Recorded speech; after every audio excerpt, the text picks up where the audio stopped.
सभी का अभिनंदन, आप सभी का स्वागत।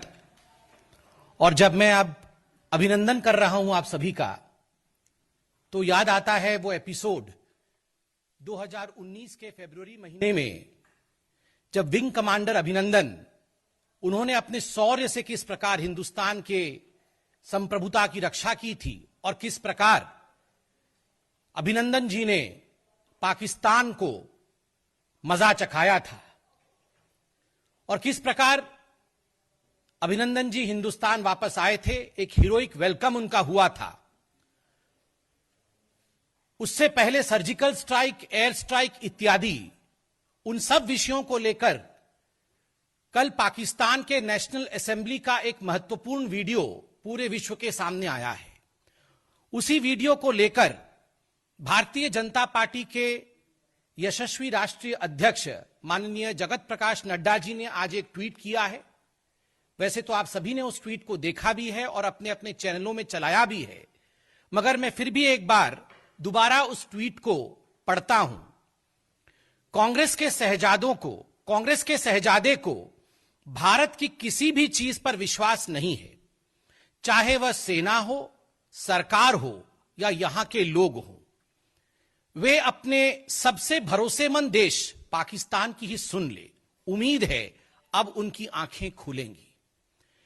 नड्डा जी ने पहले भी चीन को लेकर जिस प्रकार राहुल गांधी जी ने भारत पर, भारत के शौर्य पर, भारत की सरकार पर और भारत के सेना पर सवालिया निशान लगाया था, उसको भी लेकर ट्वीट किया था और सवाल पूछे थे।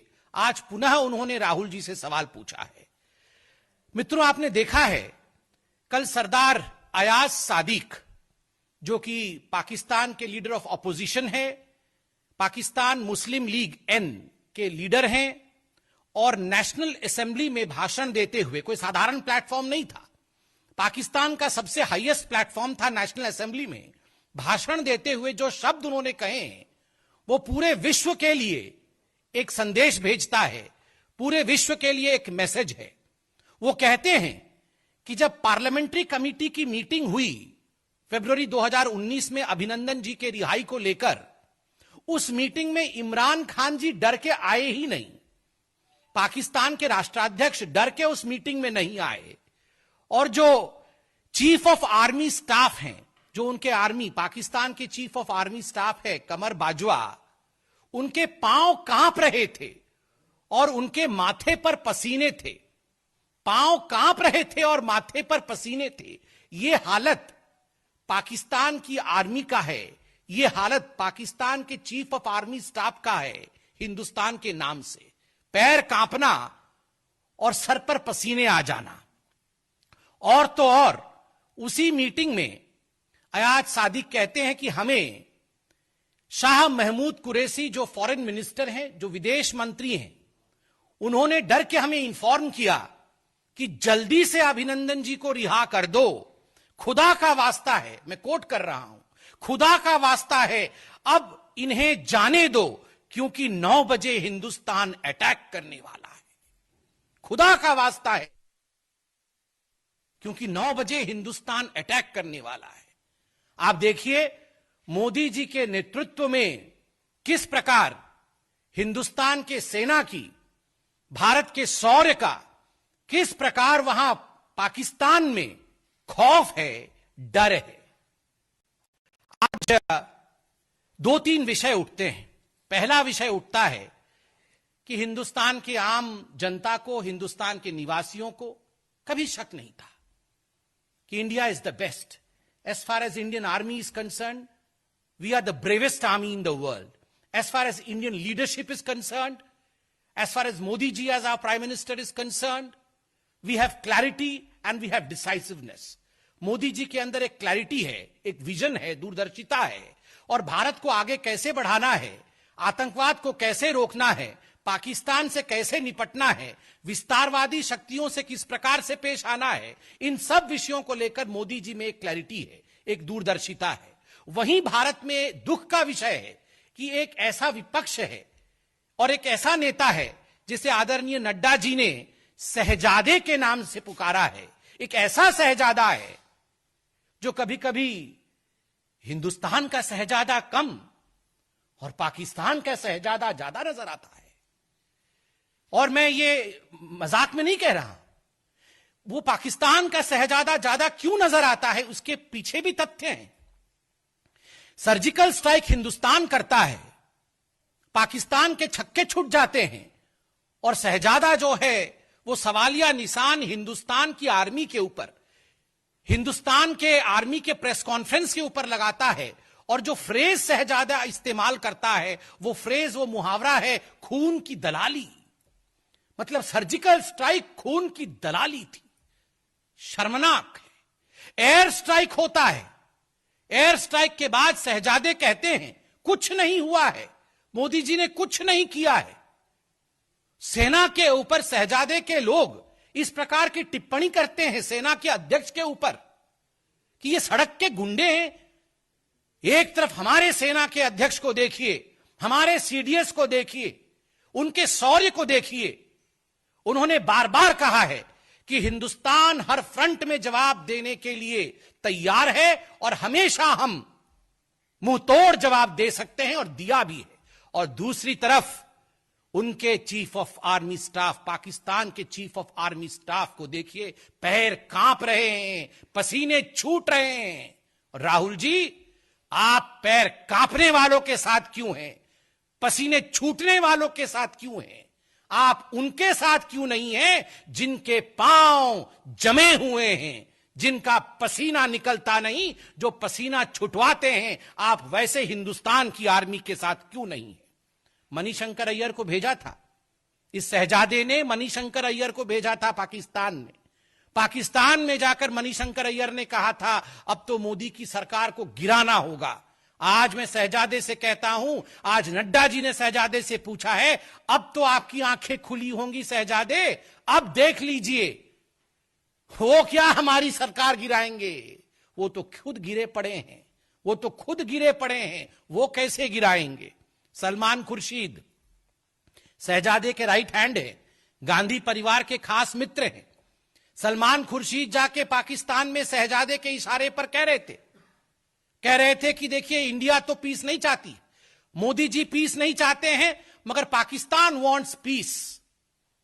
इसलिए मैं कह रहा था कि जब मैं कहता हूं कभी कभी ऐसा लगता है, प्रतीत होता है कि यह शहजादा हमारा नहीं, यह शहजादा कांग्रेस का नहीं, कभी कभी यह पाकिस्तानी शहजादा लगता है। इसके पीछे कारण है और शशि थरूर को भूला नहीं जा सकता है।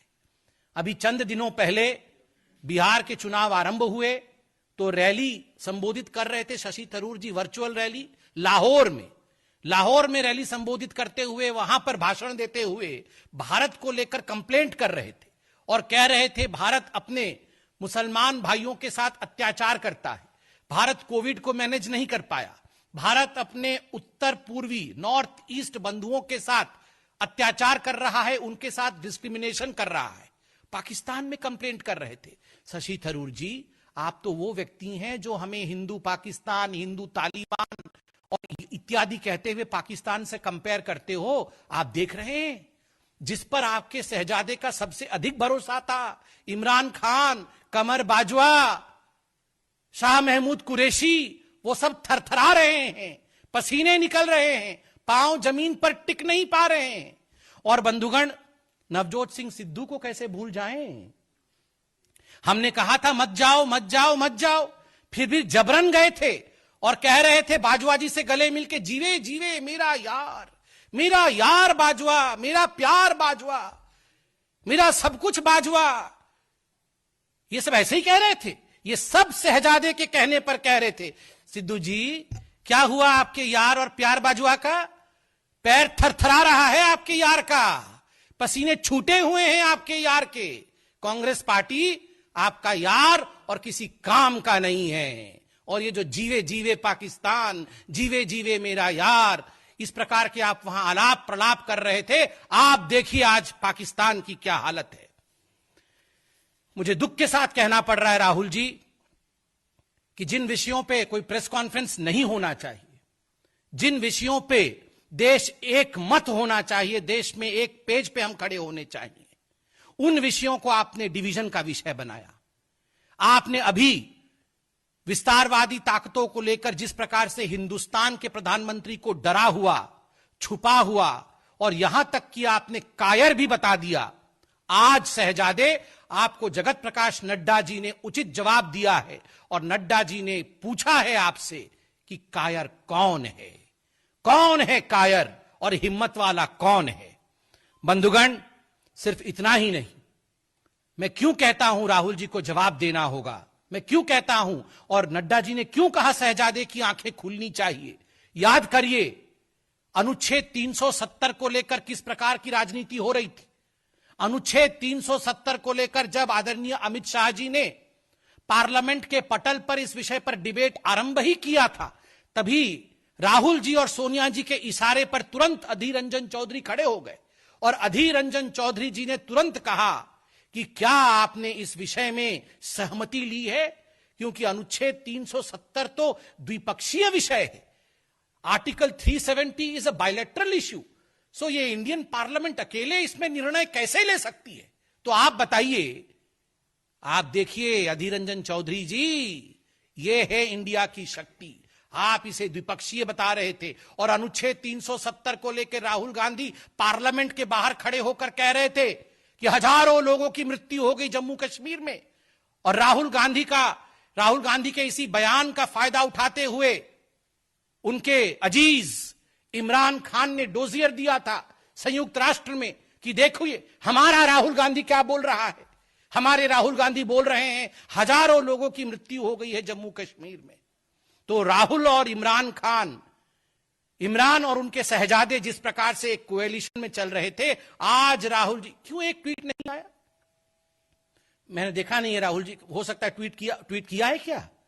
मैं जनता से पूछ रहा हूं, राहुल जी के ट्विटर हैंडल में जाके देखिए, जो अपने देश के प्रधानमंत्री को 1 मिनट में 1 सेकंड में डरा हुआ, छुपा हुआ, कायर इत्यादि बताते थे, एक ट्वीट किया है क्या कि हां आज हमें पता चल गया 56 इंच का सीना क्या होता है, आज पता चल गया। किया है क्या भैया? 56 इंच का सीना वही होता है जिस सीने को देखने मात्र से पाकिस्तान के चीफ ऑफ आर्मी स्टाफ के पैर कांपने लगे, माथे पे पसीना आने लगे और पाकिस्तान का राष्ट्राध्यक्ष इमरान खान मीटिंग में आए नहीं और उनका जो फॉरेन मिनिस्टर है, विदेश मंत्री है कुरैशी साहब, वो कहे खुदा का वास्ता है छोड़ दो नहीं तो हमारे ऊपर कहर आ जाएगा। ये होता है 56 इंच। राहुल गांधी जी, आशा करता हूं आज आप घर में बैठ के 56 इंच क्या होता है इसके विषय में अध्ययन करेंगे और यथाशीघ्र ट्वीट करेंगे। वरना जो आदरणीय नड्डा जी ने कहा है कि हम उम्मीद करते हैं आपकी आंखें आज खुली होंगी, देश मानेगा कि आपकी आंखें कभी खुल ही नहीं सकती है, क्योंकि आपकी आंखें लगातार इमरान खान और पाकिस्तान की तरफ ही देख रही हैं। बहुत बहुत धन्यवाद मित्रों, कोई प्रश्न हो तो अवश्य पूछें।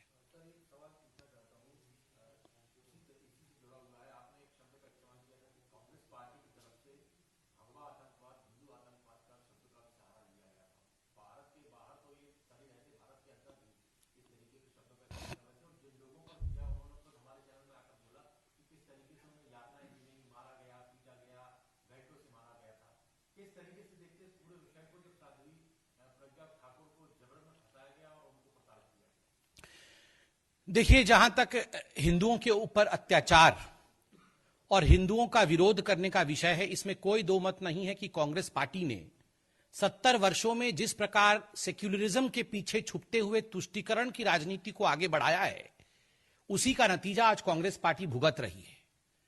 हिंदू आतंकवाद, हिंदू टेररिज्म, सैफरन टेररिज्म, ऐसे शब्दों का प्रयोग न केवल कांग्रेस पार्टी के शहजादे अपितु उस समय के प्रधानमंत्री के सामने उस समय के गृह मंत्री ने किया था।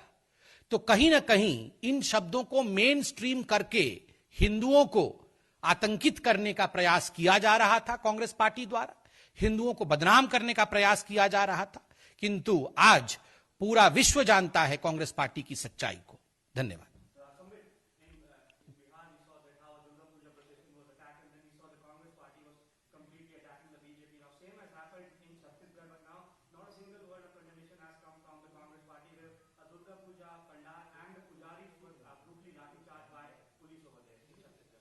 See, as far as Congress party is concerned, selectivism is the key word. The Congress party will not speak about despicable law and order situation in the states in which they govern. They would not speak about Rajasthan. They would not speak about Chhattisgarh. They would not speak about Punjab. But in fact, they would carry out all kind of photo opportunity in other states in which we have other governments so that they can malign other governments. Ironically, it is this selectivism which has taken down the Congress party. And of course, as far as attack on Durga Puja in Chhattisgarh is concerned, it is quite condemning. We condemn the incident and an investigation should be put into it.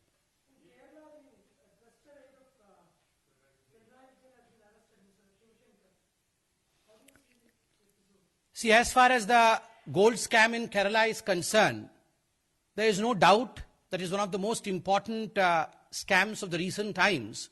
And recently we had the MOS Foreign Affairs, Muralidharan ji, who held a press conference to the same effect. He had demanded certain questions then as to why should the buck not stop at the doorstep of the chief minister. Because we had learned that the chief accused herself had said that whatever was happening with the knowledge of the chief minister.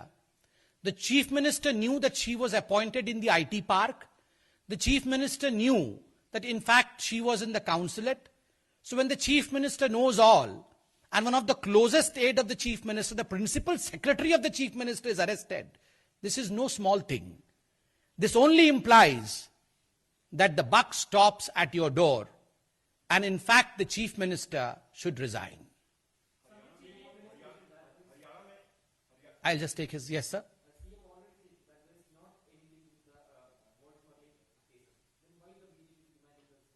So of course anyone who is a wrongdoer never says that I am the one who has committed the crime.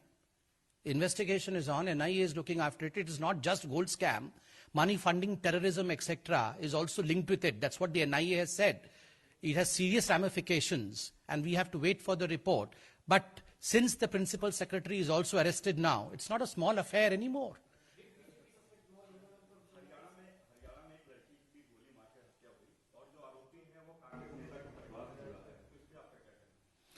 देखिए, जिस प्रकार से निकिता तोमर जी के साथ ये घटना हुआ है हरियाणा में, स्वाभाविक रूप से जो हत्यारे हैं वो कांग्रेस पार्टी के काफी निकट के हैं.